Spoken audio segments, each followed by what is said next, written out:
주식에 오래된 격언이 있습니다. 주가는 거래량의 그림자다라는 말인데요. 이는 주가가 먼저 움직이는 것이 아니라 거래량이 움직이고 거래량의 그림자인 주가가 뒤를 따른다는 뜻입니다. 즉, 거래량의 추이를 잘 살피면 주가의 앞날을 예측하는 것이 비교적 쉬워진다는 뜻입니다. 오늘은 거래량과 아주 밀접한 지표인 매물대에 대해 알아보겠습니다. 매물대를 알아보기 전 매물은 뭘까요? 매물은 사전적 의미로는 하나하나의 모든 물건 혹은 쓰기에 기난 여러 가지 물건이라고 해석되어 있는데요. 그렇다면 주식에서의 매물은 무슨 뜻일까요? 주식에서의 매물은 종목을 매수 또는 매도하면서 특정 종목을 보유한 투자자들이 언제든 시장에 매도하면 나올 수 있는 물량을 뜻합니다. 그렇다면 매물대란 뭘까요? 매물대는 거래량을 나타내는 지표로 최근까지의 거래량을 가격대별로 나타내고 특정 가격의 거래량을 수평 방향의 바차트와 함께 표시한 것입니다. 즉, 간단히 말해서 가장 긴 막대의 주가 상태에서 사람들이 많이 사고 팔았다는 의미입니다. 그렇다면 매물대는 주로 어떨 때 사용할까요? 매물대는 주로 지지나 저항을 파악할 때 사용되는데요. 지지선과 저항선의 역할은 무엇일까요? 지지선은 주가가 일정 수준까지 하락하게 되면 더 이상 떨어지지 않게 받쳐주는 역할을 합니다. 저항선은 주가가 일정 수준까지 상승하게 되면 더 이상 상승세가 이어지지 못하도록 하는 역할을 합니다. 그림과 같이 설명을 드리자면 파란색 선이 저항선이고 분홍색 선이 지지선일 때 주가가 저항선을 뚫고 상승하게 되는데요. 이때 주가가 저항선을 돌파한 것을 알 수 있고 주가가 다시 하락할 때 지지선이 더 이상 하락하지 않도록 받쳐주면서 주가가 다시 상승합니다. 그러다 주가가 지지선 아래로 떨어지면 지지선을 이탈했다고 할 수 있습니다. 그리고 매물대는 투자 심리를 반영하고 있다는 점에서 많은 사람들이 사용하고 있는데요.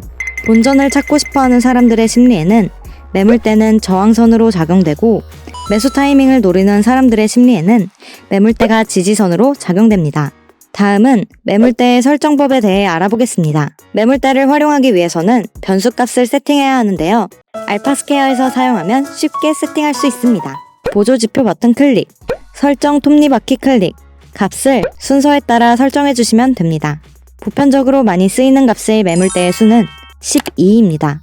매물대는 이렇듯 변수값을 바꿀 수가 있는데요.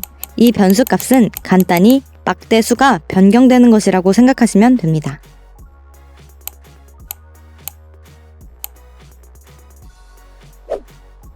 다음은 매물대의 분석에 대해 알아보겠습니다. 매물대는 세 가지로 나누어 분석해 볼 수 있는데요.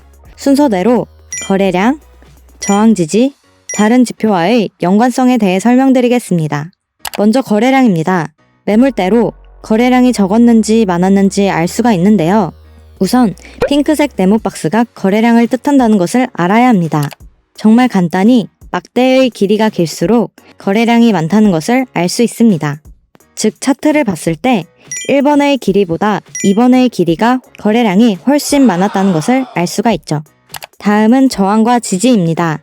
저항과 지지에 대해 분석하기 전 알아야 할 것이 있는데요. 방금 전 막대의 길이가 길수록 거래량이 많다고 했습니다. 막대의 길이가 길수록 매물대가 두껍다고도 표현을 하는데요.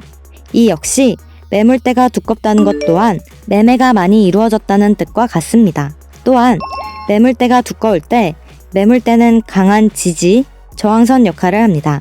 즉, 요약해보자면 막대의 길이가 길수록 거래량이 많고 매물대가 두껍다는 뜻이며 이는 강한 지지, 저항선 역할을 한다는 것을 알 수가 있습니다.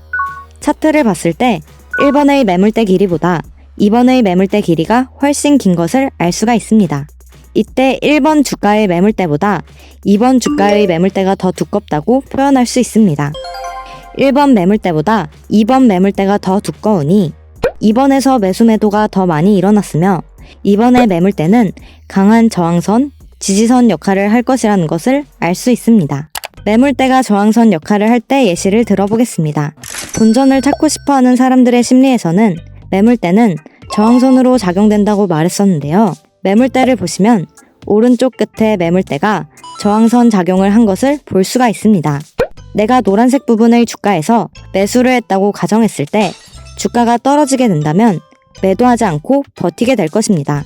그러다 가격이 많이 떨어졌을 때 매수하는 사람들이 많아지기 때문에 주가는 다시 오르는데, 주가가 올랐을 때 내가 처음 매수했을 가격으로 돌아오면 사람들은 본전은 뽑았다고 생각하여 다시 매도를 하게 되는데요.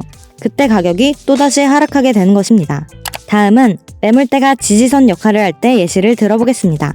매수 타이밍을 노리는 사람들의 심리에는 매물대가 지지선으로 작용된다고 했었는데요. 차트를 보시면 주가가 하락했을 때 많은 사람들은 주가의 저점일 것이라고 생각하고 매수를 하게 되는데요.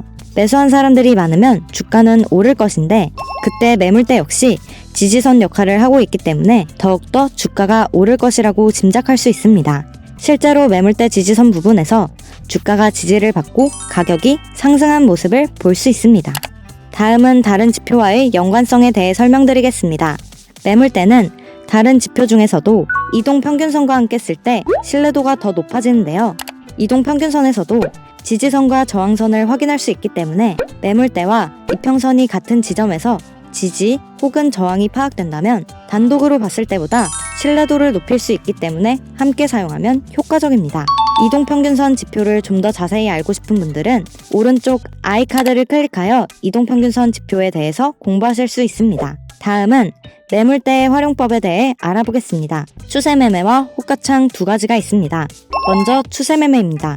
추세매매란 말 그대로 추세를 통해 매매를 하는 방법인데요. 추세에는 상승 추세, 하락 추세, 횡보장세가 있습니다. 그렇다면 이러한 추세와 매물대를 활용한 기법에 대해 설명드리겠습니다. 차트를 보시면 주가가 횡보장세인 부분을 보실 수가 있는데요. 이때 매물대가 지지선 역할을 하는 것을 볼 수 있습니다. 매물대가 지지선 역할을 하여 주가가 하락하지 않다가 지지선이 붕괴되면서 가격이 하락하는 모습을 볼 수 있습니다. 다음은 저항선의 예시입니다. 차트를 보시면 매물대가 주가의 저항선 역할을 하여 주가가 상승하지 못하다가 저항선이 붕괴되면서 가격이 상승하는 모습을 볼 수 있습니다. 이동평균선과 같은 지표를 함께 사용하면 추세 매매를 고려할 수 있는데요. 이평선을 함께 보면서 주가가 이평선 위로 올라가지 않을 것이라는 것을 예상하여 매도를 할 수 있는 것입니다. 다음은 호가창입니다. 매물대와 호가창의 매매법은 굉장히 비슷한데요. 매물대를 먼저 보시면 막대가 길수록 매물대가 두꺼운 것으로 매매가 많이 이루어졌다는 것을 의미합니다. 매물대 막대의 옆을 보면 가격을 볼 수가 있습니다. 오른쪽에 노란색 바를 보시면 6만원에서 6만 1천원 사이에서 매매가 많이 이루어진 것입니다. 다음은 호가창을 보겠습니다. 호가창의 오른쪽을 보시면 숫자와 막대가 보이는데요. 막대와 숫자는 매매를 원하는 사람들의 수를 나타냅니다. 즉 막대가 길수록 또 숫자가 높을수록 해당 가격의 매매를 원하는 사람들이 많다는 것을 알 수가 있습니다. 해당 호가창에서는 약 27만 명의 사람들이 62,400원에 매수를 원하고 있다는 것을 파악할 수 있는 것이죠. 이제 매물대 잘 활용할 수 있겠죠? 오늘 배운 매물대 1초 만에 세팅하고 사용하려면 알파스퀘어에서 링크는 댓글을 확인해주세요. 감사합니다.